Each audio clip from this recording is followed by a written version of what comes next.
आज के डेट में 2.8 मिलियन यानी 28 लाख टेम्परेरी रेसिडेंट है। और जो दूसरा क्राइसिस है वो है जॉब का क्राइसिस। अगले साल 2025 में कनाडा में इलेक्शन है। यहाँ पे पोल्स हुए जिसके अंदर जस्टिन ट्रूडो की जो पार्टी है, जो लिबरल्स पार्टी है, तो अब visitor visa to work permit conversion इन्होंने बंद कर दिया। अनएम्प्लॉयमेंट रेट है वो 6% से बहुत ज्यादा है।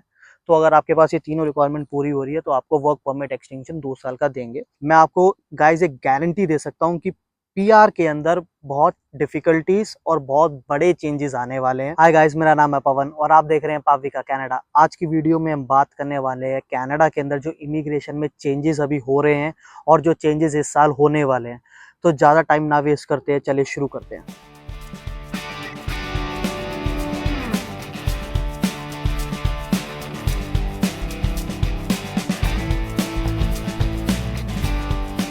कनाडा में आज के डेट में 2.8 मिलियन यानी 28 लाख टेम्परेरी रेसिडेंट है। चाहे वो स्टूडेंट वीज़ा पे हो, चाहे वो वर्क वीज़ा पे हो, चाहे वो अपना टेम्परेरी वीज़ा जैसे विजिटर वीज़ा पे हो। अब उन 28 लाख में से 31 दिसंबर 2023 में 1 मिलियन मतलब 10 लाख वो हैं जो एक्टिव स्टूडेंट्स थे उस टाइम पे। यहाँ पे टेम्परेरी रेसिडेंट इतने ज़्यादा हो गए हैं कि यहाँ पे दो चीज़ों में सबसे ज़्यादा क्राइसिस देखा जा रहा है। सबसे पहला क्राइसिस है हाउसिंग क्राइसिस की, घर यहाँ पे कम है और लोग है घर खरीदने वाले ज़्यादा। और जो दूसरा क्राइसिस है वो है जॉब का क्राइसिस। क्योंकि यहाँ पे जो लोकल कैनेडियंस है, जब उनके बच्चे बाहर टेम्परेरी जॉब या पार्ट टाइम जॉब करने जाते हैं अपने समर ब्रेक्स पे और उनको फुल टाइम जॉब या पार्ट टाइम जॉब नहीं मिलती, तो वो लोग क्या कर रहे हैं, सारा ब्लेम टेम्परेरी रेजिडेंट्स पे लगा रहे हैं कि ये जो इमिग्रेंट्स हमारी कंट्री में आ रहे हैं इनकी वजह से हमारे यहाँ पे क्राइसिस हुआ है। और वो झेल कौन रहा है? वो गवर्नमेंट झेल रही है। अगले साल 2025 में कनाडा में इलेक्शन है। यहाँ पे पोल्स हुए जिसके अंदर जस्टिन ट्रूडो की जो पार्टी है, जो लिबरल्स पार्टी है, वो बहुत पीछे दिख रही है। जो एग्जिट पोल नहीं, जो पोल्स निकल के आ रहे हैं बेसिकली उसमें।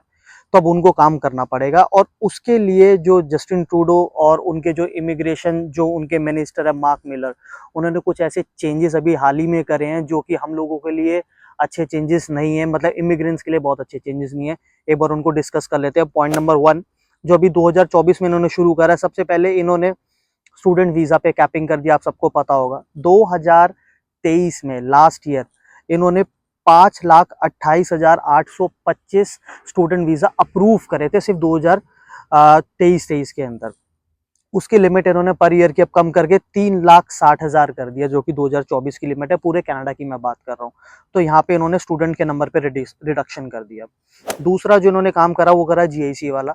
एक बच्चा जब ऐसे स्टूडेंट कनाडा आता था तो 10,000 की जीआईसी जमा करके आता था, 10,000 कनेडियन डॉलर कनेडियन अकाउंट में। वो इन्होंने इंक्रीज करके 20,635 कर दी, तो वहाँ पे भी इन्होंने जीआईसी का अमाउंट बढ़ाया। प्राइवेट पब्लिक पार्टनरशिप वाले जो कॉलेजेस है, पॉइंट नंबर 3 है ये, वो पार्टनरशिप वाले कॉलेजेस में अगर आप आओगे पढ़ने के लिए, कोई भी आप पढ़ाई करने आ रहे हो, डिप्लोमा करने आ रहे हो 1 साल का या 2 साल का, तो आपको पोस्ट ग्रेजुएट वर्क परमिट मतलब आपकी पढ़ाई पूरी होने के बाद आपको वर्क परमिट नहीं मिलेगा। Point number 4, spouse open work permit पे भी इन्होंने लिमिटेशंस लगा दी है। जो बच्चा यहाँ पे डिप्लोमा कर रहा है 2 साल का, पोस्ट ग्रेजुएट डिप्लोमा कर रहा है, वो लोग एलिजिबल ही नहीं है spouse open work permit file करने के लिए। स्पाउस ओपन वर्क परमिट पे मैंने एक डेडिकेटेड वीडियो बना रखी है, उस वीडियो का लिंक यहाँ पे ऊपर आ रहा होगा। अगर आप वो वीडियो देख लोगे आपको स्पाउस ओपन वर्क परमिट के बारे में सब कुछ पता लग जाएगा। Point number 5, visitor visa. आज की डेट में जो विजिटर वीजा कनाडा में, जो पहले लोग विजिटर वीजा लगाते थे, तो अब जो लोग विजिटर वीजा लगाते हैं उनके सक्सेस रेशियो में भी फर्क आ रहा है, क्योंकि वो बहुत ज्यादा स्क्रूटनी कर रहे हैं। पहले क्या होता था कि सीधा 10 साल का वीजा मिलता था जिसके अंदर 6 महीने की विंडो होती थी। मेजॉरिटी ऑफ केसेस की मैं बात कर रहा हूँ। आप कनाडा आओ, आपको 6 महीने का सिंगल टाइम विंडो मिलेगा।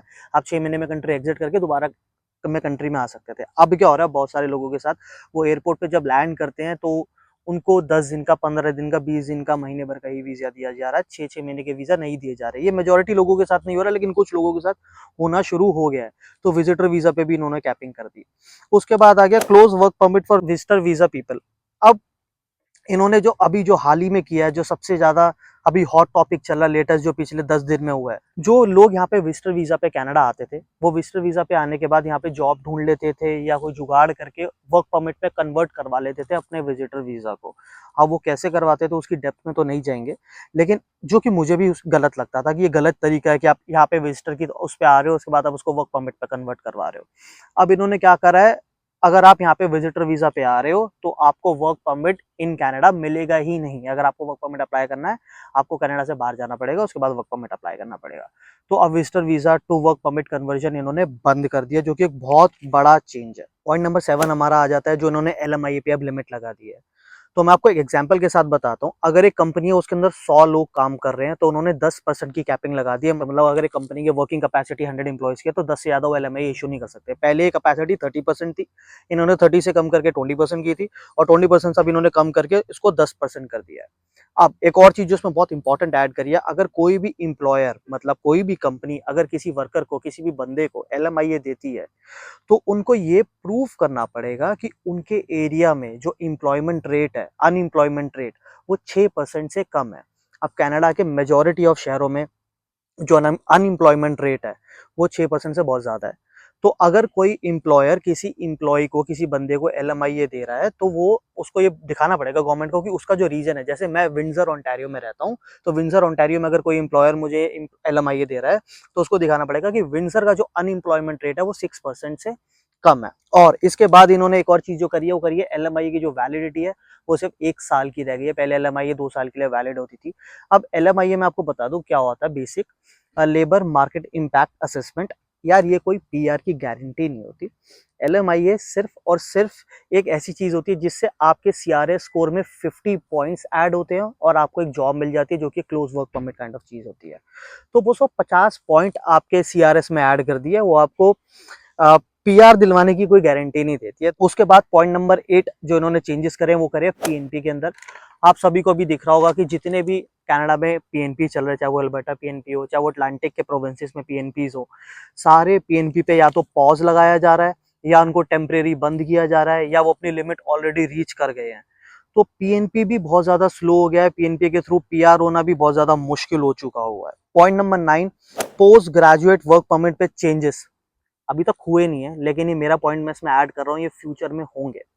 जितने भी लोग यहाँ पे पढ़ने आ रहे हैं, चाहे वो डिप्लोमा करने आ रहे हो या वो डिग्री करने आ रहे हो, मैं डिग्री वालों की तो गारंटी लेके नहीं कहूंगा, लेकिन जो डिप्लोमा करके आ रहे हैं स्पेसिफिक पढ़ाई में, उनके भी पोस्ट ग्रेजुएट, जब उनकी पढ़ाई पूरी हो जाती है, तो कोई भी स्टूडेंट यहाँ पे post graduate work permit file करता है।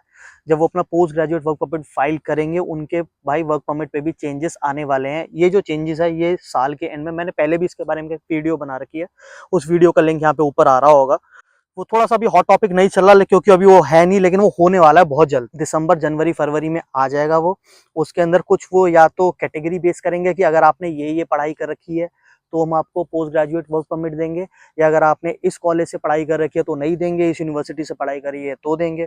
पूरी डिटेल्ड वीडियो मैंने ऊपर बना रखी है, इसको क्लिक करके आप देख सकते हैं जो चेंजेस उसमें आने वाले हैं। अभी तक आए नहीं है पर वो आने वाले हैं। अब जो 10वां हमारा पॉइंट है वो एक अच्छा पॉइंट है। अभी आपने पीछे देखा होगा कनाडा में, थ्रू आउट कनाडा, चाहे मैनीटोबा हो, चाहे अटलांटिक प्रोविंसेस हो, चाहे ब्रिटिश कोलंबिया हो या ओंटारियो, काफी स्टूडेंट्स यहाँ पे स्ट्राइक कर रहे थे। मतलब गवर्नमेंट के खिलाफ उन्होंने मोर्चा निकाला हुआ था कि आप हमारे वर्क परमिट्स को एक्सटेंड करो। तो गवर्नमेंट ने भी इस पे उनको सपोर्ट करने के लिए एक ऐसा work permit extension for PNPs का एक क्लॉज निकाला है। तो कोई भी ऐसा बच्चा जिसने PNP अपना फाइल करा हुआ है, चाहे वो आया हो चाहे वो नहीं आया हो, तो उनको वर्क परमिट एक्सटेंशन मिलेगा। उसमें उन्होंने 3 बेसिकली रिक्वायरमेंट डाली है। पहली रिक्वायरमेंट कि आपको एक सपोर्ट लेटर देना पड़ेगा अपनी प्रोविंस से, जिस भी प्रोविंस से आपने PNP लगाया अपना। दूसरी रिक्वायरमेंट कि आपको एक जॉब ऑफर लेटर दिखाना पड़ेगा अपने एम्प्लॉयर से। और जो तीसरी रिक्वायरमेंट है वो ये है कि जो आपका वर्क परमिट है वो 7 मई 2024 तक वैलिड होना चाहिए था। तो अगर आपके पास ये तीनों रिक्वायरमेंट पूरी हो रही है तो आपको वर्क परमिट एक्सटेंशन 2 साल का देंगे। अब ये जो वर्क परमिट एक्सटेंशन है ये बेसिकली उन लोगों के लिए जो एक्सटेंशन डाल रहे हैं। स्टूडेंट्स जो भी वर्क परमिट फाइल कर रहे हैं उनके वर्क परमिट पे कोई इशू नहीं है।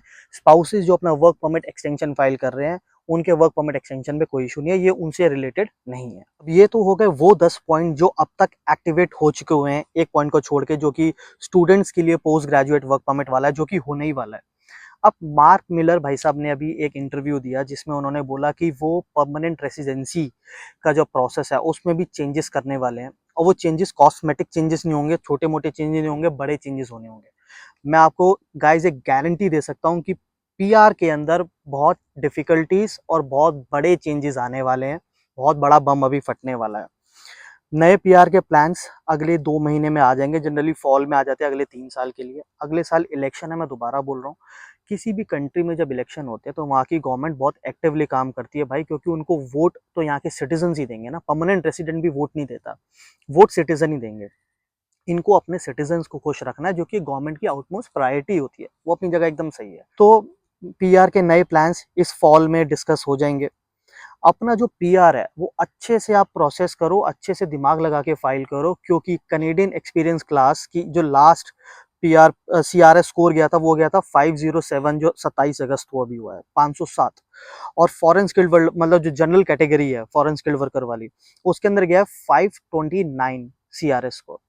बहुत, मतलब अब आप ये लगा लो कि अगर किसी ने मास्टर्स कर रखी है, मास्टर्स है उसके पास इंडिया का 3 साल या 3 साल से ज़्यादा का एक्सपीरियंस है, उसके पास कनाडा में 1 साल का एक्सपीरियंस है, नॉक ओ ए बी मतलब टीयर 1 2 3 जॉब्स में, तब भी उसका स्कोर इतना नहीं होता, तब भी उसका स्कोर 500 के आसपास रहता है या 500 से कम होता है, अगर उसकी एज 29 से कम है तब भी। तो ये स्कोर अचीव करना बहुत मुश्किल है। तो अब आपको कैसे ये स्कोर अचीव करना है, अगर आप इसके बारे में जानना चाहते हो, टिप्स एंड ट्रिक्स की आप कैसे पीआर अपनी फाइल करो, तो मेरे को कमेंट सेक्शन में ज़रूर बताइएगा, मैं उसके ऊपर भी एक वीडियो बनाना चाहूँगा। और यार कुछ चीज़ें हैं जिनसे आप दूर रहो, फेक पेरोल से आप दूर रहो, क्योंकि गवर्नमेंट उनको भी धर रही है, जो लोग फेक पेरोल लगा के ऐसे ऐसे ऑक्यूपेशन जिनके अंदर पीआर आ जाता है उसके अंदर अपना फेक पेरोल लगा के अपनी पीआर फाइल लगाते हैं, यार वो काम मत करो। अगर आप उसमें आज नहीं पकड़े जाओगे, साल भर बाद पकड़े जाओगे, पीआर होने के बाद पकड़े जाओगे, सिटीजन होने के बाद पकड़े जाओगे, 40 साल 50 साल के हो जाओगे, अगर तब भी पकड़े गए ना, आपका सीधा का सीधा सिटीजनशिप और पीआर जो भी है वो कैंसिल हो जाएगा उस टाइम पे। तो ऐसे फेक काम मत करो, ऑक्यूपेशन बेस्ड जॉब पे अपना दिमाग लगाओ। ये कि बहुत ही अच्छी चीज़ है, क्योंकि ऑक्यूपेशन बेस्ड जो ड्रॉज आ रहे हैं, चाहे वो स्टेम कैटेगरी के अंदर हो, चाहे वो ट्रांसपोर्ट कैटेगरी में हो, मेडिकल के अंदर हो, बहुत सारे ऐसे अलग अलग कैटेगरीज है। मैं इसके ऊपर एक डिटेल वीडियो बनाऊंगा, अगर आप लोग कमेंट में डालोगे कि पीआर का इस टाइम कनाडा में क्या प्रोसेस चल रहा है। जो अभी हाइलाइट्स है वो मैंने आपके साथ शेयर कर ही दिए। अगर आपको ये वीडियो अच्छी लगती है तो अपने फ्रेंड्स के साथ शेयर कीजिएगा, इस वीडियो को लाइक कीजिएगा और मेरे चैनल को प्लीज सब्सक्राइब कीजिएगा। Thank you for watching this video till end see you until next time, bye bye.